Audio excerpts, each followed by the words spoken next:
Serena would regain her elite form and if she took tennis seriously enough. Yeah, now we get to, and I totally agree with this guy's like snarky attitude here, because I totally, absolutely hate our, like, just the sport and the fans of tennis in general. Like, the fact that this is like something that's addressed constantly about someone, like, because it's the same way with Tiger Woods. Like, there's going to be golf purists who are always mad about Tiger Woods, and they're going to be like, oh, Tiger Woods is the worst. Tiger Woods, he doesn't take the game seriously. And this is obviously, like, back before he, like, kind of fell apart. Like, this is what they were saying, and I really hope and doubt that Serena Williams is going to fall apart in her career like the way Tiger did. But the thing is, very clearly, what we want to see, like, I just don't like the way this is treated in tennis. Like, you may, like, the purists may get mad. They may be like, oh, I'm boycotting Serena Williams. A, they're definitely not going to boycott Serena Williams. And B, she brings literally, like, so much more people to the sport of tennis. Like, I was flipping through the channels. I was U.S. Open. Who cares? Oh, wait, Serena Williams is playing on a watch. Because she is actually cool. The reason why she's in those commercials is because she whenever, like, people in the sport like tennis see, like, one of their stars in a commercial, in TV appearances, on late night or cameos or whatever, like, they should be thankful, because that's bringing more people to their relatively unpopular, stale sport, which in America, at least, is what tennis is. I don't think tennis is a big sport. It's the number one sport anywhere. So, like, it's not like it's a big deal across the world, and it just seems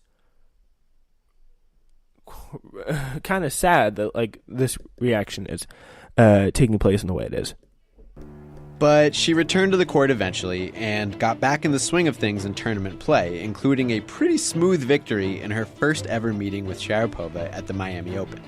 Serena wasn't 100%, but she was getting there, and she battled her way into the Wimbledon final that year. Her opponent? Maria Sharapova, who was only seeded 13th, but mounted multiple comeback upsets to reach her first ever major final. To everyone's surprise, the 17-year-old commanded the match. She broke Serena early and won the first set, then came back from behind in the second set to win Wimbledon, a historic upset that left people wondering if they were witnessing a tectonic shift atop women's tennis. Serena would later joke that wasn't the real her at Wimbledon, but Sharapova suggested Williams accept this new reality, then came back from a set down to beat Serena in the final of the 2004 WTA Championships. After Sharapova's 2 victories against Williams, many people found the notion of a new powerhouse in women's tennis irresistible. Sharapova had proven herself as a player, but it's important to acknowledge that she had equal appeal as a star. She was talented, and she was conventionally attractive. Even Serena celebrated this. And the media found it particularly compelling. However, the actual... And what they're doing right now is, this is, like, actually a video. So they're showing newspaper quotes from the Orlando Sentinel of, but being 6 feet with long blonde hair, ballerina legs, and a covered girl's face probably will not send photographers scurrying to court 14 to shoot a mixed doubles match. So, like, pretty much the point they're trying to make here is Sharapova is hot, but yeah, it looks like she may have been getting a boost, as we later found out that whole entire time. But actual tennis part of all this reached a pivotal crossroads when Williams and Sharapova next met on the court at the 2005 Australian Open semifinal. And the best part here, before we get to that, is, and by the way, I literally know nothing about the subject, which is, like, kind of why I'm interested. Like, the best part is, this is an actual, like, going back and forth so far, this is an actual rivalry, and there's nothing better to boost the popularity of a sport than a rivalry. Like, 1 is good, but 2 is the best. Like, 2 is the best you could possibly have for any kind of sport like that. Sharapova served for 3 match points in the third set. On one of them, she came very close to acing Williams for the win. But Serena fought off all 3 of those match points and stormed back to win the match. She'd go on to win the whole tournament, her first major championship since '03. And I really can't stress enough that meeting at the Australian Open, which nearly went the other way, was pivotal as far as tennis is concerned. Sharapova's career since then has been great. with multiple major wins spaced out over the intervening decade and change. But each of those was earned in part by avoiding Serena in the bracket. Because, of course, Serena has more major victories than anyone in history. And while her presence on the tour has varied with her health, Williams has smoked Sharapova at every opportunity, going all the way back to 2005. That's not an exaggeration. After an extended period away from the game to tend to her physical and mental well-being, Williams faced the number 1 ranked Sharapova in the 2007 Australian Open final.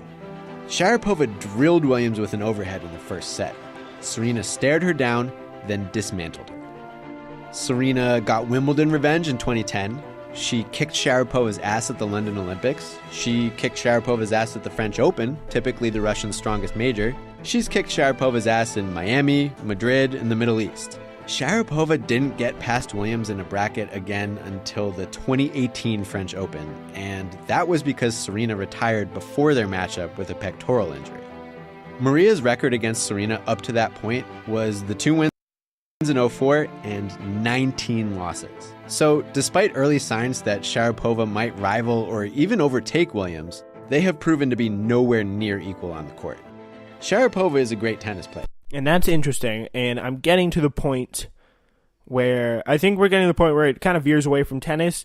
But yeah, and like Sharapova is a great tennis. She's just not as good as she's not as good as Serena. And personally, like you can get into the debate. Like I'd rather have Serena. Like she just seems more likable. Maybe because she's American, I don't know.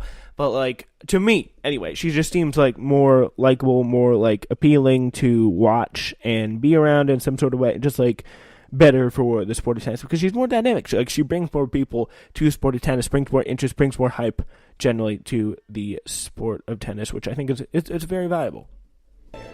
Williams is one of the greatest pro athletes in human history. But the dynamics change when Maria and Serena put down their rackets. They've got some stuff in common. Both speak their minds, but they never had anything particularly exciting to say about one another until 2013, when we learned Serena and Maria had something else in common: Grigor Dimitrov. That year, Williams was profiled by Stephen Roderick for Rolling Stone. Interesting. And in the course of his access to Serena, Roderick overheard and reported a phone conversation she had with her sister Venus that included the following quote about an unnamed subject. She begins every interview with, "I'm so happy, I'm so lucky. It's so boring. She's still not going to be invited to the cool parties. And hey, if she wants to be with the guy with a black heart, go for it." Everyone, including Roderick, assumed Williams was talking about Sharapova, who was at the time dating Dimitrov, a Bulgarian tennis player who, according to rumors, was Serena's ex and apparently had a black heart. For almost a decade, these two had slugged it out on the court with barely any sign of real animosity. This is some drama right here. Interesting. I didn't even know about this. This is like some real tennis back and forth drama. Yet, all of a sudden, here was this candid sign of beef, published in a damn magazine. Serena quickly apologized to Sharapova, both privately and in public. I want to personally apologize to you if you are offended. Sharapova seemed to accept the apology. I have a tremendous amount of respect for Serena. Nothing personal. But she got a little dig in there, too. And if she wants to talk about something personal, maybe she should talk about her relationship and, her boyfriend that was, married and is getting a divorce and has kids. That right there. Wow. I think that's a little bit more than a little dig. So she's talking about someone here. Was Maria implying that Serena dated her coach, Patrick Mouratoglou? Williams left it at that, and both players returned to taking the high road, mostly. Serena did give one quote about how much she cherished her dominant record against Sharapova, and Sharapova told the New York Times she had the utmost respect for Williams on the court, but off the court things were different. Observers thought they saw the two players avoiding one another on the court at Brisbane in 2014, but any hostility was unspoken or passive-aggressive at worst. Williams even tweeted one time about how much she loved Sharapova's fashion. But there was no doubt after the boyfriend comments that beef exists below the surface, and further flare-ups have illuminated even more of it. See, Serena and Maria have other stuff in common. They are, for instance, both among the highest paid female athletes in the world. Interestingly, Williams didn't become number one in that ranking until 2016. Sharapova had been highest paid for the 11 years preceding that, despite being the less accomplished player. That seems actually really, surprising, but when you think about it, not very surprising. And the financial hit Sharapova took in 2016 probably had to do with her failing a test for banned substances. There's some irony in that because Williams has been pestered for years about her muscular physique despite never having failed a drug test.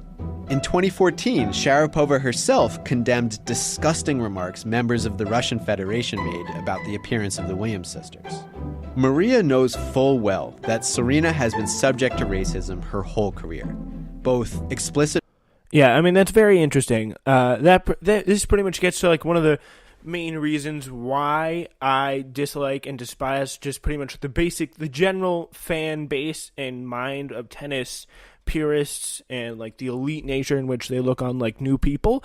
They just don't get the basic principles of bringing attention to something about it. They just don't get it because they're again, they view them as just throughout this whole entire, it looks so badly on the sport of tennis. These executives time and time again have gone after Serena, have not treated her seriously. They've battered her for drug tests just because she probably works out insanely much.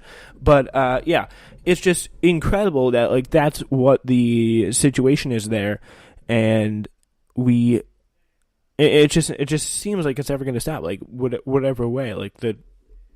So on the cartoon in Australia this past week, and it's just the same sort of situation. And credit to Maria Sharapova for condemning them, but that kind of gets to the skin deep in the situation of why tennis to me is just so sketchy and dirt deep bad. It's just I shouldn't say dirt deep. This is not.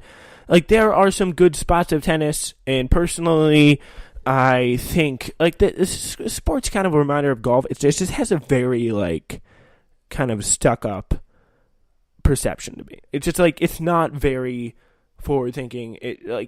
When it sees someone like Serena Williams, who's so talented, and she crushes Maria Sharapova, as we pretty much just went over, throughout her entire career, and she's not promoted and hyped up by the tennis kind of establishment, but instead she's called weird, racist, sexist things, but she's bringing so much more attention, so much more support, so much more eyeballs and interest to the game. That tells you all you need to know. That literally tells you all you need to know about the sport of tennis and the way it treats the stars and the people who run the sport of tennis worldwide. Racist slurs and implicit racism couched in comments about her body or her demeanor. Yeah, and by the way, Maria Sharapova, what they're talking about is she put her coat inside under her shirt to mock Serena, and puts something to make her butt look bigger, something up her skirt to make her butt look bigger, and that's just, again, was that actually Maria Sharapova? No. Which brings us I'll back. Look up who it is, but I don't think it was Maria Sharapova. No, I'll tell you who it is in a second. To the book. It's not surprising that Sharapova would talk about Williams frequently in telling her life story. Serena's name even comes up in the About the Author section. And most of these many mentions are respectful, even reverent, of the greatest player ever. But Sharapova also made some puzzling choices in here, mostly concentrated around the story of beating Serena at Wimbledon. She describes the scene in the locker room following the match, Serena bawling and emitting guttural sobs, and she suggests Serena hated her and vowed to never lose to her. It was Carolina Wozniacki, who is the person who put the things in her shirt and jutted around. It was really weird and just all around disgusting in the same time. Again. And then there's this part, the bit about Sharapova being a skinny kid that echoes other lines in the book, contrasting their appearances, harping on Serena's thick legs and how she's intimidating and strong and tall, really tall. Which, yes, these two are built differently, but even as a teenager, Sharapova towered over Williams. It's just an odd thing to dwell on. Once Serena caught wind of these passages, she addressed them in her own way. Soon after the book came out in 2017,